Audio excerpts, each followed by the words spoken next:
Canadians. We're known for a lot of great things, like hockey, Tim Hortons. moose, Being polite. and also for being really good at producing vast amounts of energy safely and responsibly. Which is good because the world needs more and more of it every day, especially oil and natural gas, which we have in more abundance than maple syrup.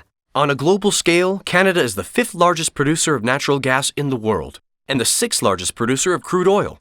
The trouble is, while we're good at producing oil and natural gas and getting it from here to here, we don't really have ways to get it from here to here.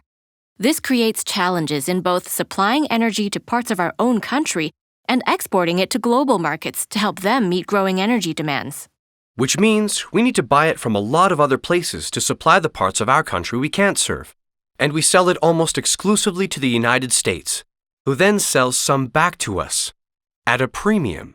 Doesn't make sense, does it? So why is that? Let's take a look. Despite our abundant oil resources, our refineries process less than 30% of that oil. This is partly because some of the 16 refineries we have across Canada aren't directly connected to where our oil is being produced or where it needs to go. But even if they were, they still wouldn't have the capacity to refine it all. And building refineries is crazy expensive. So we send most of our oil to the US where it can be refined, but we also import some back up to our refineries because access is easier from the States than across our own country. Historically, the U.S. was reliant on imported oil, including Canadian oil, for their own domestic use.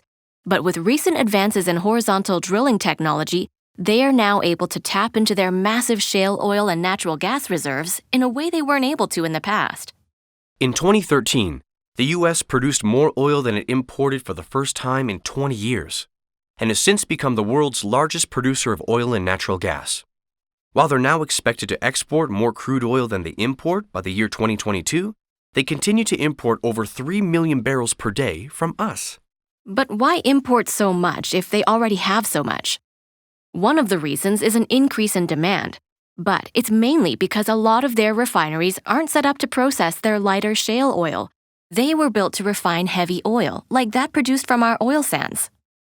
So rather than spending billions on new light oil refineries, they continue to import our heavy oil at a discount, then export their excess lighter crude and refined products to other countries, including ours, at a higher price.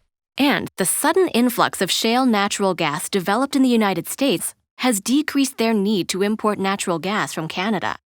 What does that mean for Canada's future energy relationship with the US? Well, the magic 8-ball isn't conclusive, but we're taking steps to get our energy to other markets, and we're innovating new technologies to leverage our natural resources in other ways, all in order to increase our trade partners and be less dependent on our neighbors to the south.